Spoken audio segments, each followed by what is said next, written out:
Welcome back to a new episode of Podcast on the Brink. It's Wednesday, November 13th, and we're back for another episode with a first-time guest on the show. Before we get to this week's guest, I wanted to take a minute to tell you about this week's sponsor for Podcast on the Brink, Visit Bloomington, who is also a proud partner of IU Athletics.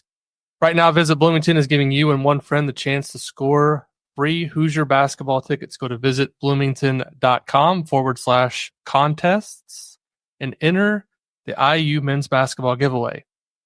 The winners will also receive a free gift card to Buccetto's Pizza and Pasta. The website, once again, is visitbloomington.com/contests. Terms and conditions apply. See site for details. And this week's guest on Podcast on the Brink, Will Foley, formerly of the IDS, now of Inside the Hall. Will, welcome to the show. How you doing? I'm good. Glad to be here.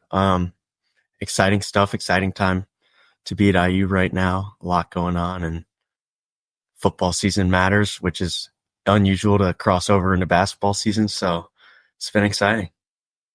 What this is your fourth year in Bloomington. So what are some of your favorite spots in Bloomington as we kind of keep with the theme of Visit Bloomington being a sponsor of the show? I'm curious, as someone who's a student there now, a little bit different demographic than some of our more recent guests. What are the spots that students like to hit in Bloomington these days?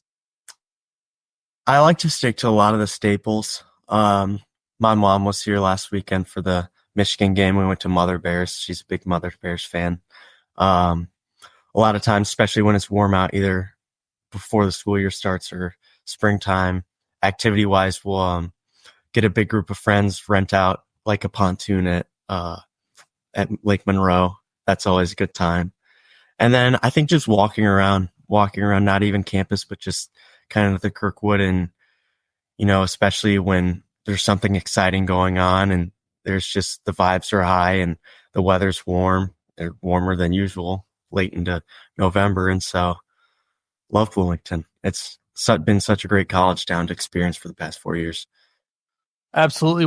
You mentioned the football success. Obviously, this is, I don't want to call it once in a lifetime, because who knows if it happens again with Curt Cignetti. Seems like the perfect fit right now for IU football, but nobody expected, obviously, Indiana to be 10-0 at this point in the season. They were picked, I think, to finish 17th in the Big Ten by a couple of the preseason projections that I saw. What's kind of the vibe amongst the student body there, and obviously you're in the media school there, and I've joked with students over the years, not always a ton of interest, people lining up to cover IU football, basketball, obviously kind of the more coveted beat, but this year so far, football with a chance to go to the college football playoff, it seems just like there's a ton of excitement, obviously, and I'm just kind of curious for your thoughts as a student right now, currently there, what that's like. Oh, it's awesome. I did have a chance to cover the football beat, and I knew regardless of how the season was going to go, I just wanted to kind of enjoy it as a student, not as a reporter for my senior year. And I personally would say I made the right choice. It's been really exciting to see. I mean, even looking back to freshman year, I want to say they were ranked in the preseason, because Penix was still there, that if you would have told me that in a matchup between Michigan and Indiana, national TV coverage would be coming for Indiana, I would have called you crazy and laughed you out of the room. And to kind of see, a big win Saturday, bye week, and then going into a top 5 matchup against Ohio State, it sounds unreal to say out loud. Were you on any of those emails that Cignetti sent early in the season about to students trying to encourage people to actually stay at the games and all that? How was that received? Because it's always been a tradition, I feel like, for people to, kind of tailgate before the game, and then people would leave a lot of times at halftime and kind of go back over there. And now I saw the scenes from, Saturday's game against Michigan. The stadium's almost completely full throughout. The transformation and all that, and kind of getting the students to buy in, how kind of was that received, and have you seen kind of the student body like rally around this team? Definitely well. I want to say that was the Maryland game when that was sent out. So I think it was their first Big Ten home game, and the students responded immediately and they showed up. Um, I think something that has been a big influence, which I always find funny, is just how SIG has been branded, and the towels with the Signetti and the Marlboro logo, and he's just totally bought into it. The students have bought into it. He's a football guy through and through, and I think that's something everyone appreciates. They just want to win. They just want to win as much as he does, and so to see that turn out, the only game that ever compared to what's been happening was also my freshman year when they played Cincinnati, who was coming in off the college football playoff the year before. And that was one game, and then the trajectory just went downwards after it. So to see it game over game now, where we're nearing sellouts and stuff like that, it's awesome. It's been such a great time to be a part of. It's a pain to get in the stadium and you have to leave extra early, which was never a thing before. You could just go in and out whenever you please, but it's worth it. Yeah, is it harder now? I know it used to be a kind of a joke where it was kind of easy. People were trying to give their tickets away, students, and it was easy to kind of get a ticket. Is it a lot? Are there students trying to scramble for tickets now? Is a lot different than in the past? Yes. Or it's pretty easy to get in? High prices, really high prices compared to they probably used to sell them. You could probably sell a football ticket for like $10, $20 a couple years ago. Now you're at least in the hundreds. And yeah, I mean, even like, so to get there, probably had to leave an hour and a half, hour 15 before the game started. And that was this from Michigan? Yeah. And we were still like at the top row of the student section, like all the way up. So you got to get there. I mean, fans are really buying in and being dedicated. It's not just, all right, we'll go to the game. They're ready for it. Yeah, it's been awesome to see. And, obviously we don't cover football at Inside the Hall. So for me, I've just been kind of sitting back and enjoying it, watching it. And I know a lot of people are excited about it. But obviously we cover Indiana men's basketball here on Podcast on the Brink. So that's going to be the focus of today's conversation. And obviously you and Matt and Kevin are been covering the women's team a little bit too, but primarily a lot of our coverage is focused on the men.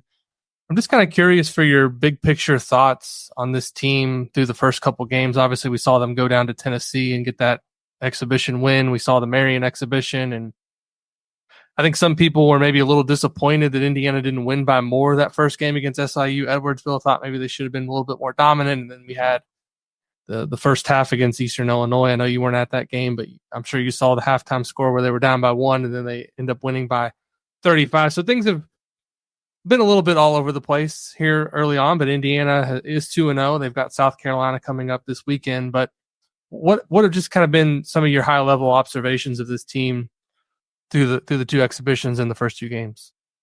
Yeah, I think one thing is this is a completely new roster. Probably one of the bigger, if not the biggest, transfer overhauls for Mike Woodson during his tenure. And it seems like they're trying to play a new system and a new style too. And so that's going to take some time to gel. Obviously, playing teams in the lower half of the 300s and the metrics, you want the huge wins. It's especially hard trying to compare when Illinois and Indiana kind of flip-flopped opponents between SIU and EIU, and you see Illinois win by like 40 something against Eastern, and then they crushed SIU too. And knowing Indiana fans, they're always going to want a lot. And so they want a lot out of this team considering the preseason rankings. And I think they're going to get there. It's just a matter of time. And once South Carolina coming into Bloomington on Saturday, that's kind of the first big non-conference test that we'll see it.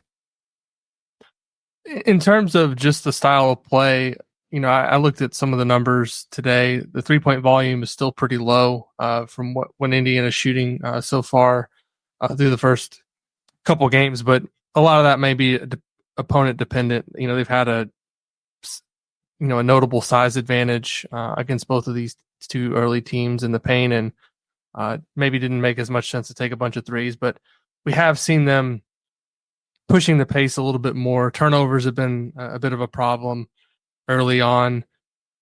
When this team is able to gel and get some, more time together on the court and get all these pieces acclimated, what do you think are going to be some of the biggest strengths just in terms of this team from an offensive perspective? Yeah, I think pushing the break is definitely one. Miles Rice, it seems like he's almost trying to figure out his own speed because sometimes he is too quick for himself and he zooms past people and then he just gets caught up in a couple guys or tries to make a difficult pass on the move and it hasn't worked out. But I think once he kind of figures out the guys where they like to go on the run and things like that, that'll figure out. I think Trey Galloway off the bench has been spectacular. His playmaking is phenomenal. He knows how to run the pick and roll better than anyone after a few years with Trace Jackson Davis and Kel'el Ware. And so to see him like in the SIUE game, obviously took them a while to warm up, but by the end of it, him and Balu, they had that pick and roll down and it was just over and over. They just abused it and would find the rim every single time. The 3-point shooting, we'll see if it gets there because that's always the biggest question mark about Mike Woodson's teams. And every offseason he talks about how it's going to be such an important part of the offense and they have capable shooters this year. You think about Look Goody off the bench and then Mackenzie Mgbako has been playing absolutely phenomenal in a sophomore year leap. And so once those kind of looks open up things for everyone else, I think the shots should fall. You would assume, especially with the dominance inside of Balu and Malik Renew, that'll open up the perimeter as well. And so, yeah, that 3-point line, I think is just going to be the key to the season because you need the high volume and you need the high efficiency percentage to compete with some of these teams. In terms of Miles Rice specifically, he's been a guy I've been watching pretty closely the first couple of games, and I agree with you that it does feel like he's trying to figure out how to navigate what Mike Woodson is looking for from him. And I mean that by when he was at Washington State, he was one of the featured scorers for that team, and he was a guy that, I think averaged 14 or 15 points, which there's not a ton of point guards that are averaging that many points. A lot of guys are more of distributors, but I think he did a really good job there of kind of balancing those two. And we saw in the Tennessee game early in the season where he was kind of the driving force for Indiana offensively. But then fast forward to these first couple of games of the season, he's got 7 turnovers in 2 games. And the Eastern Illinois game, I believe specifically, he only took 1 shot in the first half. So to me, he's a guy that's figuring things out offensively and is trying to balance the role between playmaker and facilitator. What have just been your impressions of Rice so far through the first couple games, and where do you maybe feel like he has the biggest areas for growth moving forward? Yeah, I think, like you mentioned, turning the ball over is something as the point guard that you really need to control. And I think seeing him on the floor, even though he's struggled, I think some of the minutes that I've seen when he's off the floor, Indiana struggles without a facilitator running the offense. Obviously, Galloway stepped up and he uses that pick and roll, but I think about minutes where it's Carlyle or Gabe Cupps on the floor and they kind of get stagnant and they struggle, which is something that has happened the past couple of years under Mike Woodson's offenses. And so it looks more fluid with Miles Rice, even with the struggles. I don't know if it's like early season jitters right now, because like you mentioned, he looked spectacular against Tennessee and he had, I want to say 21 points and it was 5 assists or something like that. And he made some big plays down the stretch too. And that's a legit opponent. Call it a charity exhibition or whatever, and it doesn't count towards the record, but that was a legit team. They're going to be a big factor in the college basketball landscape throughout the year. And so that was an important win, and everything that happened in that game is pretty telling of what can happen in the season.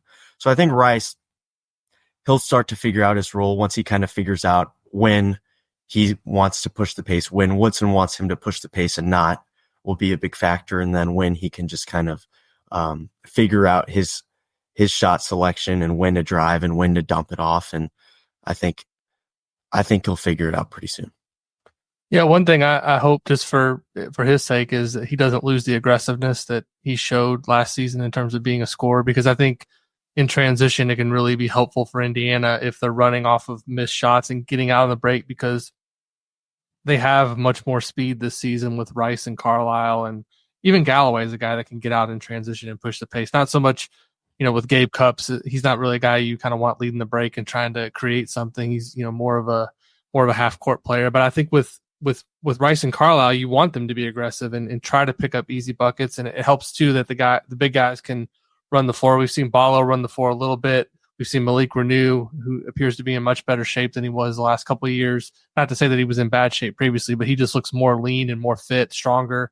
And so I think that can be a strength of Indiana's offense. One guy that I've really looked at so far, and I think a lot of people are kind of curious where he's going to fit and how he's going to look, and is Kanan Carlyle, because he came in with, obviously a ton of expectations. He had some moments last season at Stanford where he even had a game, I think, where he was National Player of the Week as a freshman shortly after he began his season. He a little bit like Rice feels like I don't want to say he's pressing, but he's trying to figure out maybe, when to take shots. And the other day, it almost looked like a little bit of a sigh of relief from him when he was able to knock down some perimeter shots in that second half and seemed to get a little bit more comfortable. I think Mike Woodson did a really smart thing by keeping him in the game for extended minutes in that second half. He was kind of on the floor late in that game when the game was under control, and he kind of went to some of the bench, but he kept Carlisle in there, I think, to get him more comfortable, get him some more reps, and maybe try to build off that performance.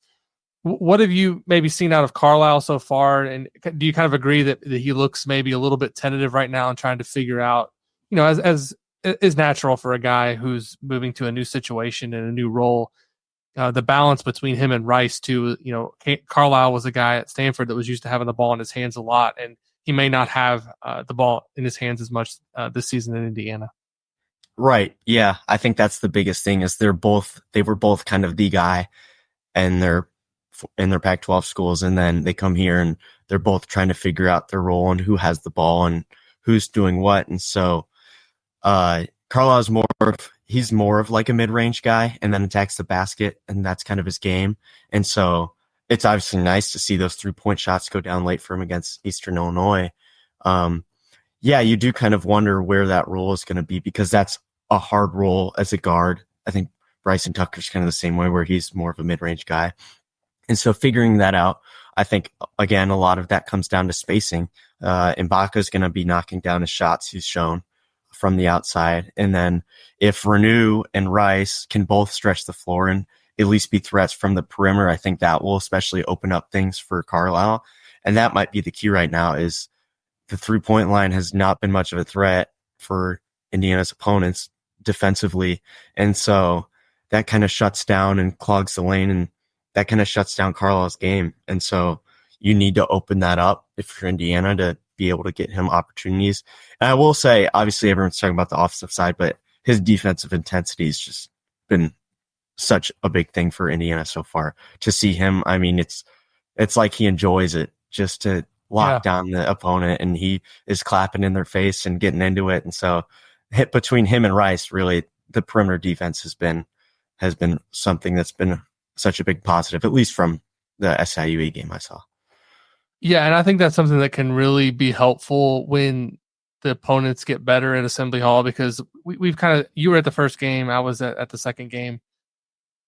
Obviously, you're not going to have an atmosphere that's, I don't want to say it's bad, but against SIU, Edwardsville, and Eastern Illinois, it's going to be a much different atmosphere when Indiana plays South Carolina on Saturday. And when they start to play some of these Big Ten games later in the season, you'll have a much more charged up student section.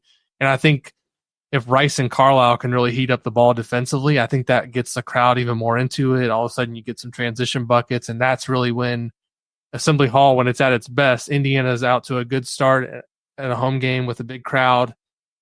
And that's how you really bury an opponent. I mean, as much as, it's on the team to get the fan base involved at a game and give them something to cheer about, when you have those days in Assembly Hall where there's that electric energy at tip-off, that can fuel guys to make shots that maybe they wouldn't make plays, diving on the ball for loose balls and getting rebounds, second chances.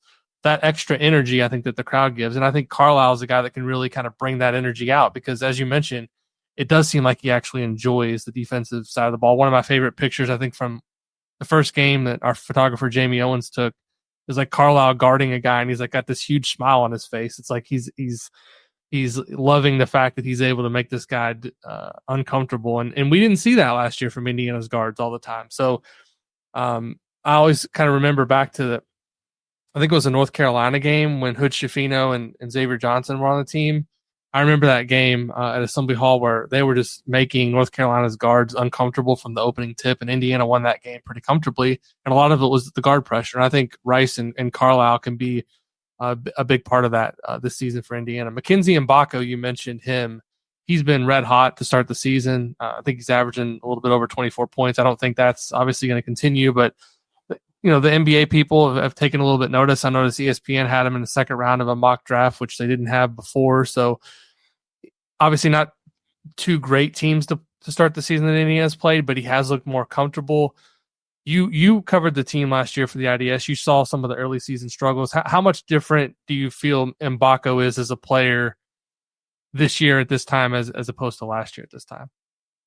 It's incredible. I mean, I think the biggest thing is just you can tell that that effort is there. He wants to be putting in the work. He wants to make the little plays, which last year he didn't really have even until close to the end of the year. I mean, he grew a lot by the end of the season, which is why he really wasn't in the Big Ten Freshman of the Year talks until that kind of late surge down the stretch, because obviously he was a freshman last year. And although highly touted, Mike Woodson always talks about how, they're still new and you have to get acclimated. And that was something we saw with Mackenzie Mgbako, because I want to say he, against Florida Gulf Coast and Army and was it Wright State? I think those three early games, he just struggled immensely. And he wasn't shooting the ball well. Defensively, he looked lost last year. And that was something that still also took him a while. And you fast forward to this year, he knows his defensive assignments. I pointed out, because my first story from the SIU Edwardsville game was on Mgbako, and even just you could tell that he knew where to go on defensive plays. And there was a play early in the second half, and he had the awareness to turn around off like a kind of miscommunicated switch on a screen, and he deflected a lob attempt that last year he would have never made that play, even at the end of the year, I don't think. And he said that was kind of the biggest thing he worked on this offseason. And seeing that combined with, obviously, I think the skill was always there with him. It was just a question of when it was going to be unlocked. And it's starting to get unlocked right now and show the caliber of player he could be. Yeah, he's even had a couple plays where the opponent has kind of overplayed him, and he's just put the ball on the floor and drove and got to the basket for an easy layup, which I don't know how open that's going to be against better teams, but it's nice to see not only he's making the three ball, he's making some mid-range shots, but if he can get to the rim too and try to get some easy buckets there or get fouled, he's one of the better free throw shooters on the roster. I think he's 3 for 3 early in the season, but he was a good free throw shooter last year. I think he made over 20 in a row or something like that to start the season last year. I remember that being a thing. Even though he wasn't shooting well from the perimeter, he was really good getting to the line. So he just seems to be more comfortable, more, as you mentioned, awareness on defense is a lot better. And, last season there was games early on where Mike Woodson, frankly, said after the game, he took him off the court at times late in games for defensive reasons, and that's not going to happen right now because he's engaged. He's fully locked in. He's going after rebounds. I even saw him the other day. I mentioned this in 5 takeaways. He was that first half where they're struggling against Eastern Illinois. He was one of the guys that was in there in the huddle talking to guys and trying to get the energy up and just kind of being a leader in terms of communication. So those are all, I think, positive things that we've seen from Mackenzie Mgbako. Yeah, I mean, even you mentioned rebounding. He's got 4 offensive rebounds this year, and that's more than Omar Balu right now. So he's just getting after it, and the intensity is clearly there. And you saw glimpses of it. I want to say last year against Harvard was his early best season performance, and I remember him getting an and one, and then he was just on the floor yelling. And it's always been there, and I think he's a pretty reserved person. and he's obviously young. And so he's kind of still coming out of his shell. Obviously things are different on the basketball floor, but I think he's really starting to open up.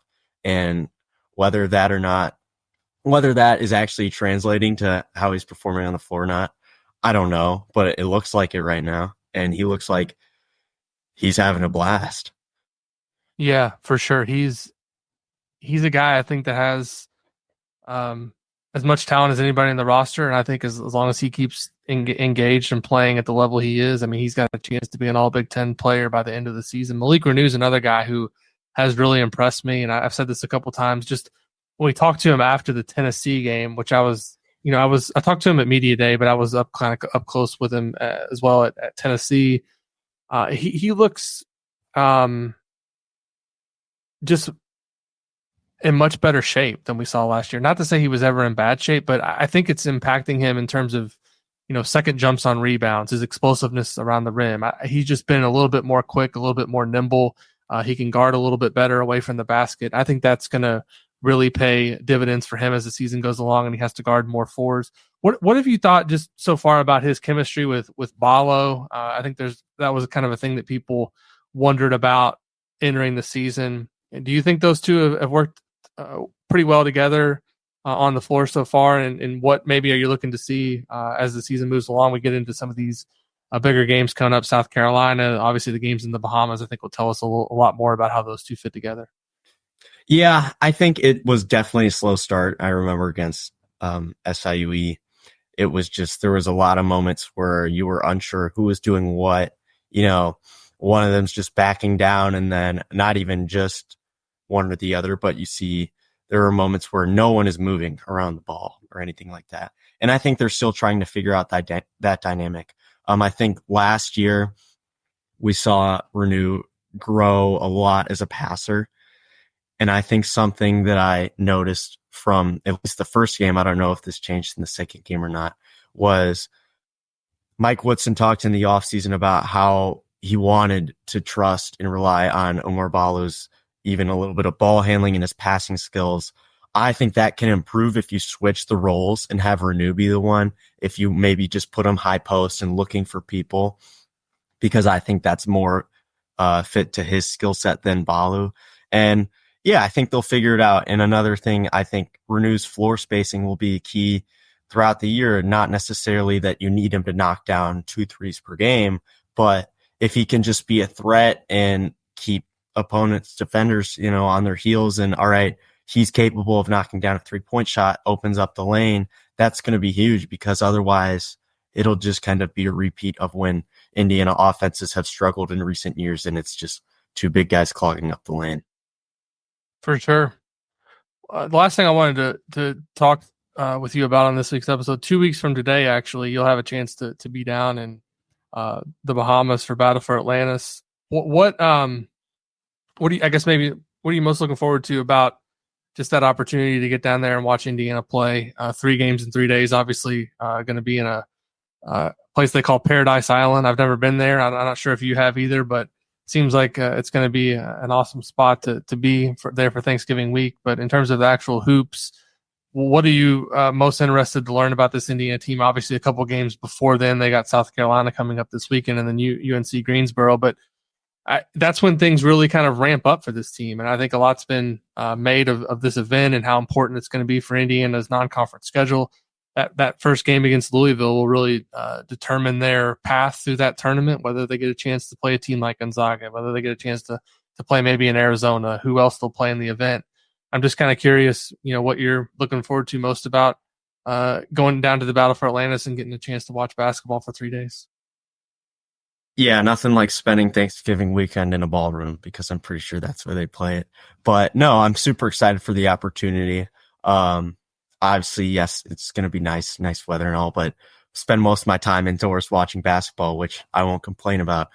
I think it's a really interesting tournament field. It's not too strong necessarily for Indiana's liking, but it's also challenging enough, even right off the jump. They're the first game of the tournament, and I think that's going to be a really interesting matchup. Everyone will see it and compare it to last year, where in the Empire Classic, Indiana and Louisville played. Neither of these teams are the same in any fashion. Pat Kelsey first year at head coach from Charleston at Louisville. And he's just got a lot of energy. He's something who I think is a program builder and will kind of turn that culture around. And so I'm really interested to see that first matchup. You mentioned Gonzaga. They looked so good in their season opener. They destroyed Baylor by 30 plus, and that's a really dangerous team if you run into them in the second round. And then obviously Arizona, Providence, Oklahoma, Davidson on the bottom half. Yeah, I think we'll learn a lot about Indiana in that stretch, just a couple days, because it's one thing to have struggles or to show positive signs against Eastern Illinois and UNC Greensboro coming up or whoever it is, but to do it against the power conference opponents and the teams who are going to be serious threats when it comes to just whether they're tournament teams or serious contenders like maybe Gonzaga will be, it'll be really telling. So there are a lot of things that I'm interested in seeing from Indiana on that trip. Yeah, I think it'll be it'll teach us a ton about where the Hoosiers are as a team, and I think it's a great opportunity for Indiana to get a couple resume building wins, but also get a sense of just kind of where they are as a team, because I think the one reason they played the early season test at Tennessee was to get themselves an opportunity to go on the road against a really quality team. And then obviously they're going to have South Carolina coming up at home, but there's really nothing like playing 3 games in 3 days. It really tests you as a team and your ability to make a quick turnaround. A lot of ways it's kind of like, the conference tournament. I mean, teams that want it the most and can continuously bring out effort day over day are going to be the ones that prevail. So really looking forward to watching that event. Looking forward to obviously reading your coverage from down there. And Will, it's been a pleasure to have you on a podcast on the Brink. Thanks for making the time. Thanks for talking to us today. Yeah, thanks for having me. Always love talking about Indiana basketball and just talking about Indiana in general and how things are going here, because it's been a fun year and I'm excited for the season to progress. Absolutely. Thanks again to Will for coming on the show. If you enjoy the show, please leave us a rating and a review over on Apple Podcasts. Leave us a 5-star rating over on Spotify, and we'll be back soon with another episode of Podcast on the Brink.